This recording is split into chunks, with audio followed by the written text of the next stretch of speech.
Na última vez, continuamos falando sobre a questão do pecado e da condição de pecador. A pergunta é: será que eu realmente sou um pecador? Às vezes penso que não tenho tantos pecados assim. Confesso que muitas vezes pensei dessa forma. Desde criança estive na igreja. Ouvi muitas pregações sobre pecado e, por isso, sempre tive certa consciência de culpa.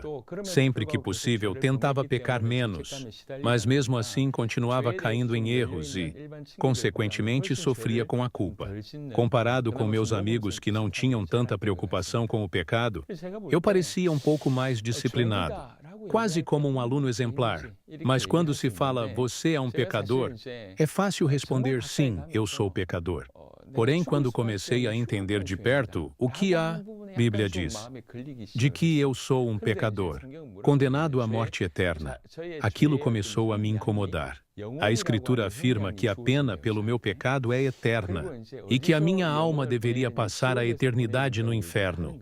Então, a questão era, será que eu sou um pecador tão grande a ponto de merecer o inferno? Entender que pequei é possível, porque de fato pecado é pecado, seja ele pequeno ou grande. Mas pensar que meus pecados são tão graves, a ponto de me condenarem eternamente, era algo difícil de aceitar. Talvez você que está ouvindo isso também já tenha se sentido assim. Esse era o meu conflito. Eu achava que não, mas a Bíblia dizia claramente: você é um pecador destinado ao inferno. Um dos dois estava errado, ou eu ou a Bíblia. Vamos ver alguns trechos das Escrituras. No livro de Gênesis, capítulo 6, versículo 5, está escrito: E o Senhor viu que a maldade do homem se multiplicara sobre a terra, e que toda a imaginação dos pensamentos de seu coração era continuamente má. No livro de Salmos, capítulo 38, versículo 4, está escrito: Pois as minhas iniquidades se elevaram acima da minha cabeça. Como carga pesada, são demais para as minhas forças. Grande parte dos salmos foi escrita por Davi. E Davi, sendo quem era, também disse: As minhas iniquidades se elevaram acima da minha cabeça. Se não tivesse sido ele o autor, mesmo assim, alguém de grande espiritualidade reconhecia que o pecado o dominava.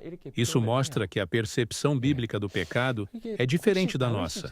No livro de Salmos, capítulo 40, versículo 12, lemos: Porque males sem número me têm rodeado, as minhas iniquidades me prenderam, de modo que não posso levantar a cabeça. São mais numerosas do que os cabelos da minha cabeça, pelo que desfalece o meu coração. No livro de Salmos, capítulo 51, versículo 3, está escrito: Pois eu conheço as minhas transgressões, e o meu pecado está sempre diante de mim. No livro de Salmos, capítulo 51, versículo 5, lemos: Eis que em iniquidade fui formado, e em pecado me concebeu minha mãe. No livro de Isaías, capítulo 64, versículo 6, está escrito: Mas todos nós somos como o imundo, e todas as nossas justiças como o trapo da imundícia. E todos nós murchamos como a folha, e as nossas iniquidades, como o vento, nos arrebatam. A Bíblia mostra claramente que estamos mergulhados no pecado. Ou pensamos que não temos pecados, ou que são poucos, ou então não percebemos o quão grave é a nossa condição. Mas as Escrituras dizem que a realidade é muito mais séria. Não é algo que conseguimos compreender apenas intelectualmente.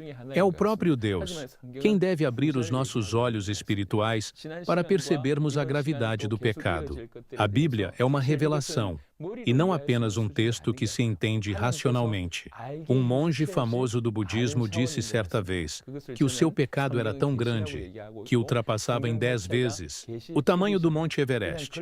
Ele comparava seu pecado a uma montanha enorme sendo coberta pelo mar. Isso mostra que até alguém considerado moralmente íntegro pôde reconhecer a profundidade da culpa humana. Portanto, mesmo que as nossas ações pareçam menos más que as de outras pessoas, a raiz do pecado, o estado de inimizade contra Deus, está em todos nós. E isso é suficiente para nos condenar eternamente. É um pecado que não conseguimos resolver por nós mesmos.